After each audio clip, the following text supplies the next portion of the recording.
Remember how heated the debates were with college athletes getting paid? Mm-hmm. Well, things are changing.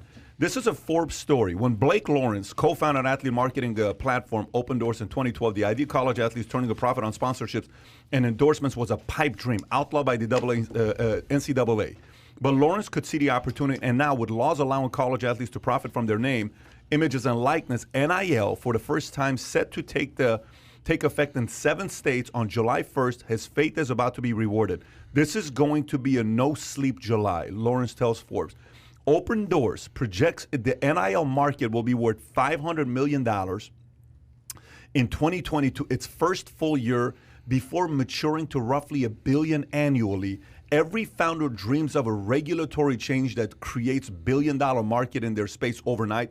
Lawrence says 32 years old. So, by the way, props to Lawrence. In 2012, you come up with this, waiting 9 years for this to become a reality from 2012. Talk about a visionary. By the way, good thing they came out with this rule, or is this a bad thing? Them getting paid, college athletes bad thing paid. for the NCAA, great thing for athletes, great thing for commerce.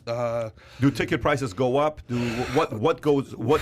How are things affected? Depending on the sport, right? I don't. Volleyball players aren't making that loot. Well, that's the thing. Lacrosse players, it's all going to be football and basketball. Well, yeah, but also maybe not, because you're going to look at some, like Dave Portnoy's that are going to hire these, hot model-looking girls that are volleyball players. Okay. I mean, they could easily make a ton of money wearing certain, bras and fitness attire and stuff like that, because they're showing a lot of skin, right? So sex sells, as we all know. Well, the big thing is Title IX. How does this affect Title IX? Right? You talk about equal opportunity sports. Is that what that is? Well, it's equal. It's more than equal opportunity. It's equal financing. It's equal payment. For you down here in Miami, A-Rod, I believe it was about 10 years back, A-Rod wanted to give $2.5 million to the University of Miami baseball team. And they said, well, thank you, A-Rod. We have to give $1.5 million to the baseball team and $1.5 million to the softball team. And he was like, I didn't play softball. They're like, oh, it's Title IX. You can't. And he was like, okay, you don't get the money. So, which is such bullshit. Yeah. So that was, he should be able to put the money where he wants to put it, right? That's the idea, right? So they Title IX started, like everything else, and this literally goes back full circle to the Meet Kevin. People like to dismiss it as a slippery slope fallacy. It's not, man. It is not. This is thinking your next 5 steps. This is sitting there saying, okay, what's happening next? There are actual policy decisions that have negative effects. And when you see the negative effects, they have to retract them, but they don't, because there's too much pride involved, especially when it comes to academia, especially when it comes to the far leftist academia where we know everything about everything. So they get rid of sports instead of adding to them. Cheerleading costs too much money. The most expensive sport in America is cheerleading. The insurance is through the roof. These girls get hurt all the time. They get break their freaking neck when they go up catastrophic injuries. Yeah. So they get rid of cheerleading, and then because they get rid of cheerleading because it's so expensive, well, then they have to get rid of equal amount of people. I could see you totally being that dude on the cheerleading team, like just throwing girls up there in the outer space, basically lifting them up with one hand. I actually can see you being the one throwing. I feel like with Gerard and Mr. Olympia, 7-time Mr. Olympia, Phil Heath, holding him up. Throw my ass up there. That's fine.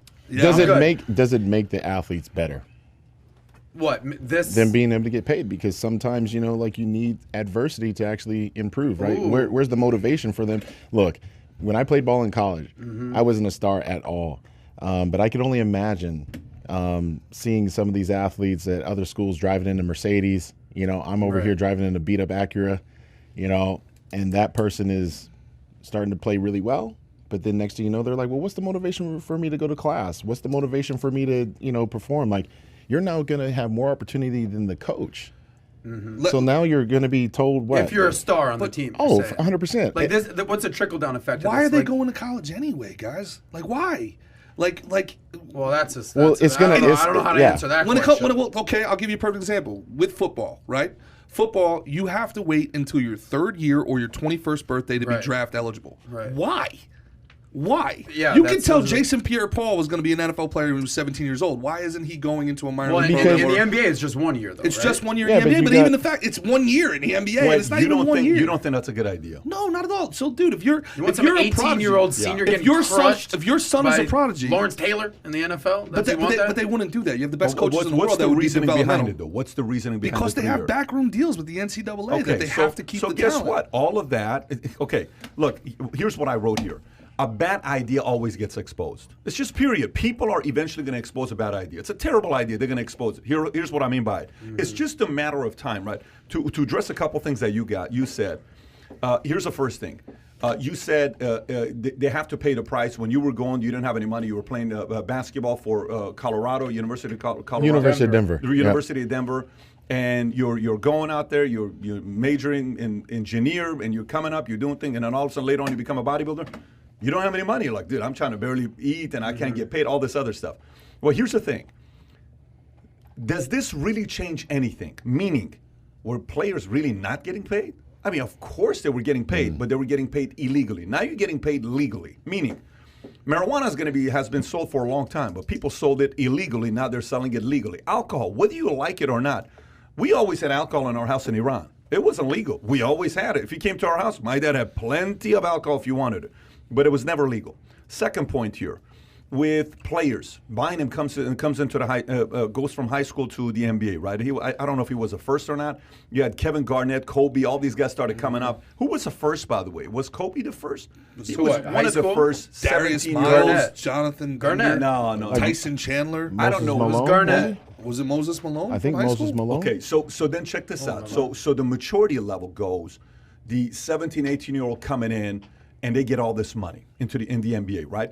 The biggest concern for me is a lot of money, a lot of success early, and your mindset still doesn't understand how money works, which means you're going to be abused, you're going to be taken advantage of, and people are going to be taking money away from you. So if you enjoyed this little short segment from the podcast that we did, here's another short segment to watch. Or if you want to see the entire podcast, click over here. Take care, everybody. Bye-bye.